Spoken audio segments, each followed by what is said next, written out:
All right, thank you. And thank you everyone for taking time to listen to the Silver VIPR story. We'll be staying in Mexico, similar to the previous story, but in our case, we're earlier on the spectrum. We're a full exploration company. We're gonna be modeling ourselves this year about being the largest explorer in Mexico. We'll be doing over 60,000 meters of drilling across 3 projects and probably a lot more than that. And so we're at a really exciting time in the market where we've positioned ourselves both on the shareholder side, but in the market side and on the asset side. So we've kind of got all the stars are aligning right now. And as we go through, you'll see why we're really excited about a lot of our projects. I'll be making a lot of forward-looking statements, and there's probably some in that opening remark already.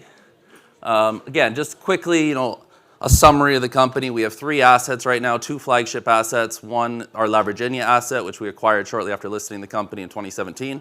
And then this last week, we actually announced the acquisition of the Keynote asset from Fresnillo Mining, who's now become our largest shareholder and owns 17% of the stock on the closing of that deal.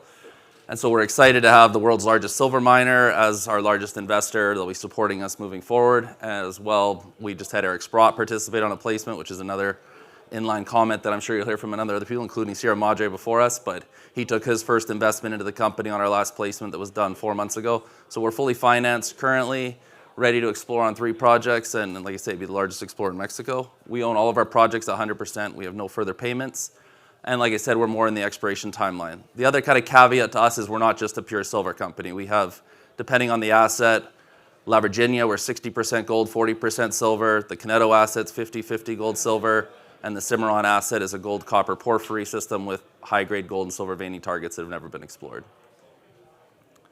Quickly touch on the management. Part of the Fresnillo transaction on the Keynote project, we've updated our board a little bit. You'll see Ruben Alvarez, who comes from Luca Mining. He represents one of our new key shareholders, Javier Reyes. And as well, he was instrumental in getting the deal done with Fresnillo and doing an all-share transaction. His brother is the CEO of Fresnillo. And so he's certainly a welcome addition to the board. And then Adam Cegelski, who's been behind First Nordic Metals.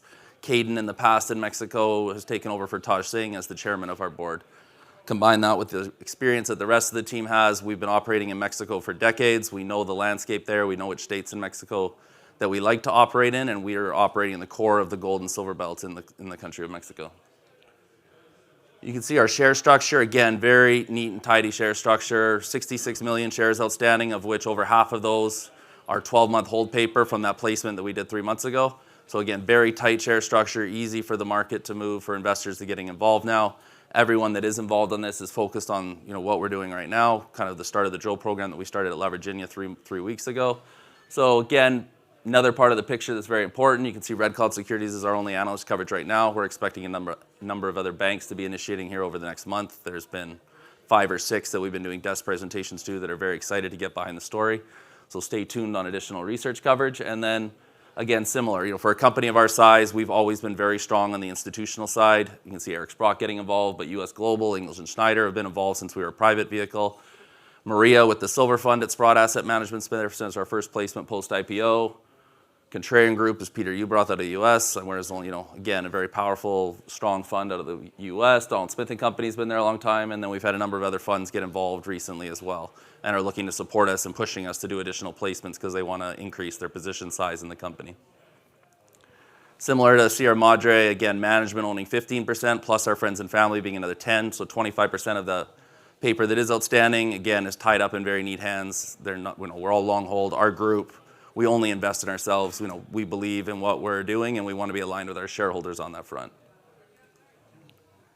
Slide here, you can see where the 3 projects are located. La Virginia being our kind of first flagship, Eastern Sonora, very easy access. You take a paved highway to the local town of Nacori Chico, and then from there, we're 30 minutes into site. Keynote, paved highway right from the town of Durango. There's a town in the middle of the claims there. You stay in houses on site. You're 5-10 minutes to all the drill targets.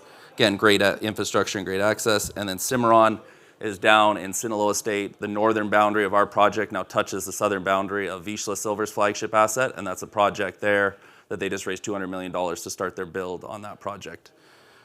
One of the exciting things that happened in Mexico recently was Silver Tiger getting the open pit permit. They're actually the nearest modern operation to our project. They're 90K to the north up the trend. You can see it on the map there as El Tigre, north of La Virginia. So again, that's a huge event that's happened in Mexico that the investment community and the mining community have been waiting for some time. Claudia Steinbaum, who's now running Mexico, has been very open and honest that if you have good claims, you can make an economic case. Community support, they will permit open pit mining. That's just the first one. We've been told that there's 4 or 5 others that we should expect here over the coming months, Discovery and a number of other companies that should be getting their open pit permits. Underground permits have never been a problem. They weren't a problem under AMLO either. So La Virginia is kind of an open pit heap leach target to start, moving underground afterwards. Coneto is an underground target. Underground, it'll be underground mines there. And then Cimarron, if that becomes obviously a large gold copper porphyry, that'll be an open pit as well. La Virginia was originally found by mine finders, which ran the Dolores mine, which sits 100K to our south. They were bought by Pan American Silver for $1.5 billion in 2012. This was their #1 exploration asset, and what they did was fly the whole mountain range looking for another Dolores mine. They settled on La Virginia being that lookalike. They did over 50,000 meters of drilling on the project, but it was focused on one very small portion of the claims in the south. So when we got involved in 2018, this project was now sitting on the shelf of Pan American, after they did the acquisition of mine finders, metals prices plummeted. And so it was a non-core asset to Pan American, who's looking for larger, more advanced projects. And so we were able to come back in, consolidate the land package. And then one of the main reasons we did that is we saw that there was a lot of potential because their work was so focused. They hadn't mapped or sampled over 90% of the project. So we knew we were going to get involved and make additional discoveries, which is exactly what we did at the end of our first phase of drilling in an area called El Ruby, which sits 4 to 5 kilometers north of where all of the historic drilling was done. Very quickly, El Ruby has become the main event on the project. What we see there is strikingly similar to what they have at Dolores and some other interesting mines around the world. It's become our open pit heap leach target. It's a nice combination of the high-grade breccia structure, which is a vertical breccia structure. The footwall of that structure is 20 to 80 meters wide of kind of gram to gram and a half gold equivalent. And then we have another western zone that's another 100+ meter wide zone. And so it's kind of that combination of the broad low grade with our high grade breccia structure that really makes El Ruby stand out and quite unique. One of the things when we go through our maiden resource that we did in 2021, the obvious thing is to point out that our gold price that was used on that resource was $1,500 gold and a silver price that was $17 or $18 silver. So obviously with today's metals prices, there would be dramatic increases in the ounces. The grade would come down a bit, but they would certainly be dramatically economic. Silver is very attractive at 50, and obviously, and I'm a firm believer, like a lot of people in this room are, that silver will be going a lot higher. But the economics of the gold side right now are, significantly even more increased given $4,000 gold and the increase we've seen on that front over the last kind of year and a half. So one of the other things I like to compare is that the average open pit heap leach operation in the state of Sonora operates at a 0.5 gram gold average grade. When you're looking at El Ruby, we're at 0.8 or 0.9, depending on the resource category. And then we've got another 0.5 gram of silver equivalent or gold equivalent of silver above and beyond that. So our operation is already potentially double or triple the grade of the existing mines in the state of Sonora that have made money at $500 gold, $1,000 gold, $1,500 gold. Now at $4,000 gold, these are like licenses to print money. The gold operations, this is the cheapest mining method in the world in the best environment to do that type of mining. It's most of the majors in the industry have an open pit heap leach mine in the state of Sonora. And again, it's nothing familiar. It's the #1 industry in that state. You've got a very favorable state government towards it. Community support is full. There's no one that's ever been against any mining in this community. Most of our workforce comes from the local community, so it's a great place to work. We've got water year-round. We've got power going through the site. So again, infrastructure isn't an issue. And now it's just for us, it's about building more tonnage and getting this to the size that one of the very large major miners are going to be interested. We're looking at as a potential multi-million ounce gold silver deposit and lots of room for upside to even grow from there. As I said, we just acquired the Coneto project. That deal will close kind of by the end of the year. At that point, like I said, Fresnillo becomes our largest shareholder.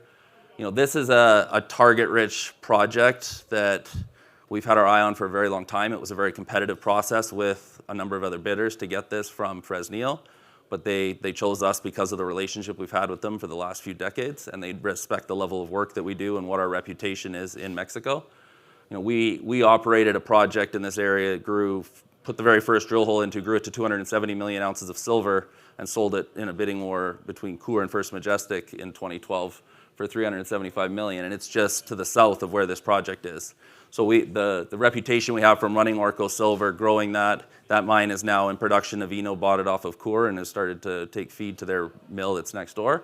but the local communities here know the work, and the companies know kind of our group's reputation in the state. So that was a big part of why they ultimately chose our group to be the ones to take over the Conedo project. There's over 40 known veins on this project, a lot of old historic workings, only 7 of which have been tested with the drill rig. So we're very excited to get in here. We know we're going to make additional discoveries on this project as well. You know, the old timers that worked this project, you can see they followed a lot of the high grade veins. You can see some of the old workings here. They were only able to take those down to the water table, so 20 to 50 meters of vertical extent. All of these veins should go at least 300 to 600 meters in your traditional Mexican epithermal systems. So there's room on all of the areas that are in the existing resource. This project has just over 500,000 gold equivalent ounces on it already. We'll be doing a resource update on this in the second half of next year. On La Virginia, we're going to be doing a resource update at the end of the second quarter of next year. So those are 2 major catalysts for the company, as we're looking to at least double the size of both of those resources, which would take us over 2 million combined gold ounces, or well over 100 million silver equivalent ounces, depending on what ratio you want to use. Again, great project. This is kind of flagship B. We're going to be doing 25 to 30,000 plus meters at La Virginia.